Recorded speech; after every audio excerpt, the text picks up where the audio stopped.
बच्चू कडू की तबीयत बिगड़ी हुई, खून की उल्टियां। मंत्री संजय राठौड़ ने दी भेंट, अनशन तोड़ने का किया अनुरोध। विधायक संजय खोड़के और सुलभा खोड़के भी मिले प्रहार के नेता से। गुरुकुंज मोजरे में आज ही पहुंच सकते हैं पालक मंत्री बावनकुले। किसान कर्जमाफी सहित दिव्यांगों और युवाओं के हित में 17 मांगे लेकर गत रविवार 8 जून से अन्न त्याग आंदोलन कर रहे पूर्व मंत्री तथा प्रहार जनशक्ति पक्ष के सर्वेसर्वा ओम प्रकाश बच्चू कडू के स्वास्थ्य में गिरावट आई है। आज सवेरे उन्हें रक्त की उल्टियां होने का समाचार है। बावजूद इसके कडू ने मांगे पूरी होने तक अनशन न तोड़ने का संकल्प दोहराया। इस बीच राज्य शासन के मंत्री संजय राठौड़ आज दोपहर उनसे भेंट के लिए गुरुकुंज मोजरे पहुंचे।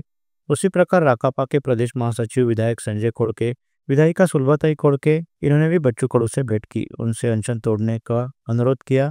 उधर समाचार है कि प्रदेश के राजस्व मंत्री एवं अमरावती के पालक मंत्री चंद्रशेखर बावनकुले आज ही बच्चू कडू से भेंट कर सकते हैं, जिससे इस आंदोलन पर कोई हल अथवा समाधान होने की गुंजाइश देखी जा रही है। प्रदेश के कैबिनेट मंत्री और शिवसेना शिंदे गुट के नेता संजय राठौड़ आज दोपहर तिवसा दौरे पश्चात सीधे गुरुकुंज मोजरी में बच्चू कडू के अनशन पंडाल पर पहुंचे।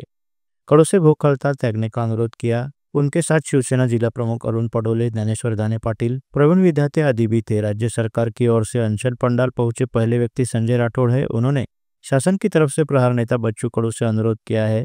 विशेषकर कडू की बिगड़ती तबीयत को लेकर मंत्री राठौड़ ने चिंता व्यक्त की।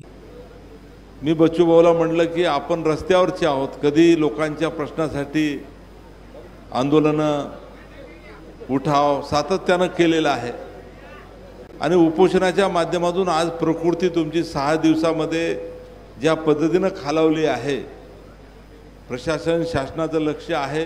आताच त्यांना उलटी झाली, ते उपचार सुद्धा घ्यायला तयार नाही। सोबत इतर त्यांच्या सोबत जे आता आमच्या काकू बसलेल्या जवळपास त्यांचं वय 70-75 असेल, त्यांना शुगर 400च्या वर आहे, त्या सुद्धा उपोषणाला आहे। त्यांना आम्ही विनंती करतोय, त्याही म्हणतात की बच्चू भाऊ जिथपर्यंत उपोषण त्यांचं सुटणार नाही आम्ही सोडणार नाही।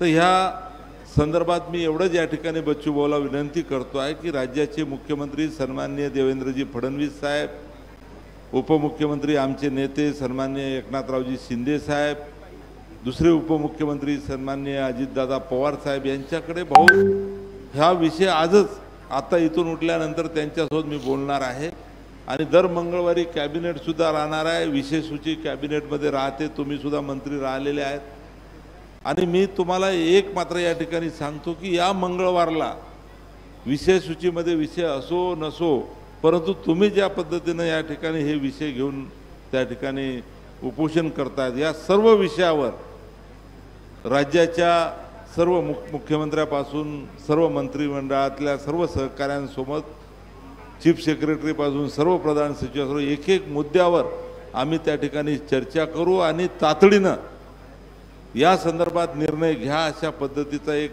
मी सुद्धा शेतकऱ्याचा मुलगा आहे, कार्यकर्ता आहे, तुमचा सहकारी आहे आणि म्हणून आपल्याला मी माझी विनंती आहे की आपली गरज महाराष्ट्राला आहे, शेतकऱ्याला आहे, शेतमजुराला आहे, दिव्यांगाला आहे आणि म्हणून माझी विनंती आहे की आपण या सर्व मागण्याचा आम्ही पाठपुरावा करू। या सर्व मागण्या सोडवण्यासाठी राज्यांच्या मुख्यमंत्री उपमुख्यमंत्र्याला सांगू।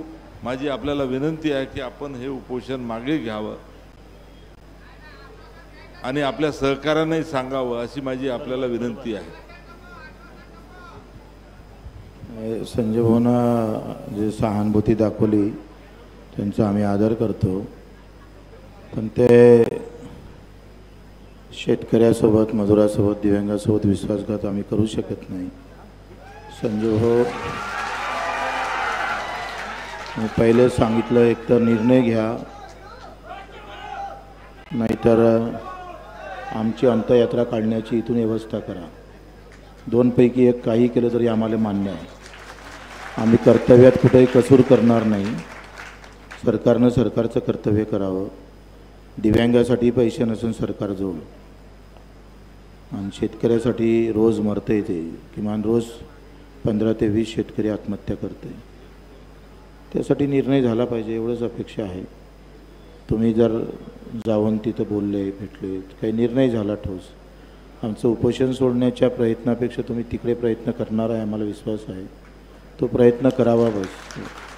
राकापा के बड़े नेता विधायक संजय खोड़के और अमरावती के विधायक सुलभा खोड़के ने अनशनरत बच्चू कडू से शुक्रवार दोपहर भेंट की। उनसे अनशन तोड़ने का अनुरोध किया। विधायक खोड़के ने बच्चू कडू के समर्थकों से भी चर्चा की।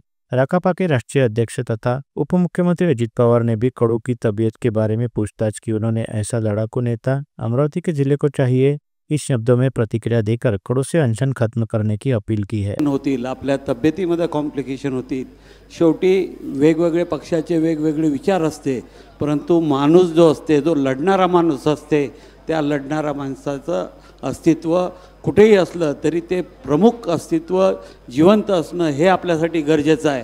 प्रश्न सातत्यानं कोणतेही सरकार असलं प्रश्न चालूच असते, परंतु जोपर्यंत असे लढवय्ये लोक राहणार नाही तोपर्यंत हे प्रश्न सुटणार नाही।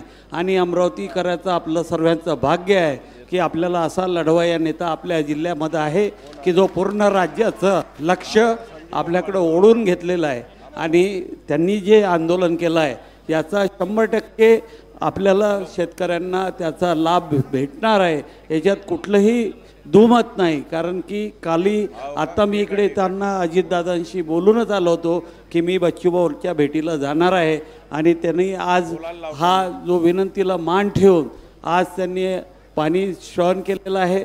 पुढच्या काळामध्ये आम्ही बच्चूभाऊ सोबत आहोत, अमरावतीचे सर्व लोकप्रतिनिधी त्यांच्यासोबत राहतील, कारण की हा लढा पक्षीय नाही आहे, हा कोणता राजकारणाचा लढा नाही आहे, हा शेतकऱ्यांचा लढा आहे। आणि शेतकऱ्यांच्या लढ्यामध्ये आम्ही सर्वजण अमरावतीचे सर्व लोक तुमच्यासोबत, आम्ही तुमच्यासोबत बच्चूभाऊ सोबत आहोत। आणि पुढे चालून हा जो प्रश्न निर्माण झालेला आहे या प्रश्नामध्ये कशी मध्यस्थी करून शेतकऱ्यांना त्याचा लाभ जो सरकारकडून भेटायचा आहे तो देण्यासाठी आम्ही सर्व संजूभाऊ राठोड गेले, शिंदे साहेब असतील, फडणवीस साहेब असतील, दादा असतील, कारण की शेवटी आज राज्यामध्ये आपल्याला लढवय्ये नेते पाहिजे आहे आणि बच्चूभाऊ जिथं जिथं अन्याय होते तिथं तिथं बच्चूभाऊ तयार असतात। म्हणून आपण आपल्या सर्वांच्या विनंतीला, तुम्ही सर्वांची विनंती होती की बच्चूभाऊंनी उपोषण मागे घेतलं पाहिजे आणि लढा जो आहे तो उपोषण मागे घेतला, लढा चालूच राहणार आहे आणि आम्ही पण त्या लढ्यामध्ये राहणार आहोत।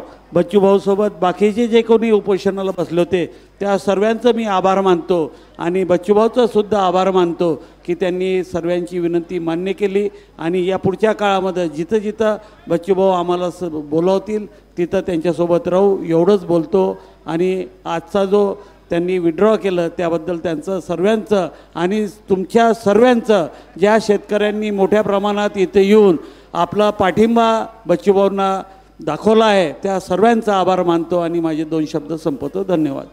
बच्चू कडू से अन्न त्याग आंदोलन खत्म करने का अनुरोध सभी दलों के नेतागण कर रहे हैं। कडू से इन नेताओं ने अपना आंदोलन खत्म करने का अनुरोध कर किसानों के मुद्दे पर संघर्ष जारी रखा जा सकता है। कडू को अपनी तबीयत पर ध्यान देने हेतु अनशन का मार्ग त्याग देना चाहिए। विधायक सुलभा खोड़के ने भी बच्चू कडू से उपोषण का आग्रह छोड़ने तथा अपनी तबीयत का विचार कर आंदोलन पीछे लेने का आह्वान किया। उन्होंने कहा कि अनशन खत्म हो गया तो भी किसान आंदोलन शुरू रख सकते हैं।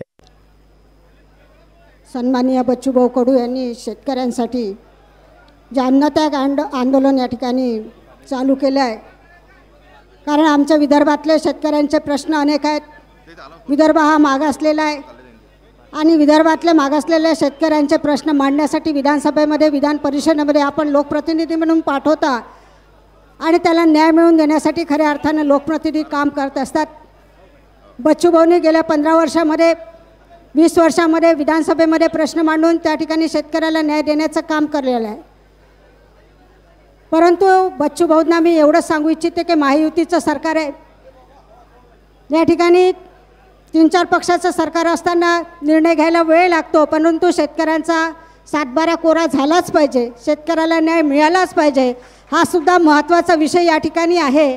परंतु बच्चूभाऊंना मी एवढी विनंती करते की अन्नत्याग आंदोलन करून बच्चूभाऊ आपण काही या ठिकाणी प्रश्न मिटवू शकणार नाही। आपल्याला रस्त्यावर उतरायला पाहिजे, सर्व शेतकऱ्यांना सोबत घेतलं पाहिजे आणि महाराष्ट्रामध्ये मुंबईमध्ये जाऊन मंत्रालयासमोर किंवा विधानसभेमध्ये जाऊन जेव्हा आम्ही आंदोलन करू तेव्हा आम्हाला न्याय मिळणार आहे। तुमची जर तब्येत ढासळली तर या ठिकाणी या शेतकऱ्यांना न्याय कोण देऊ शकेल, हा सुद्धा महत्त्वाचा प्रश्न आहे। म्हणून या ठिकाणी बच्चूभाऊंना या ठिकाणी विनंती करते की आपण हे अन्नत्याग आंदोलन आपण आपल्या आंदोलन करायचं आहे, पण या ठिकाणी अन्नत्याग आंदोलन आपण मागे घ्यावं. या ठिकाणी या आंदोलनासाठी आम्ही सगळे तुमच्या सोबत आहे. त्यासोबत आमच्या नैनावहिनीसुद्धा या ठिकाणी या आंदोलनामध्ये सहभाग आहे.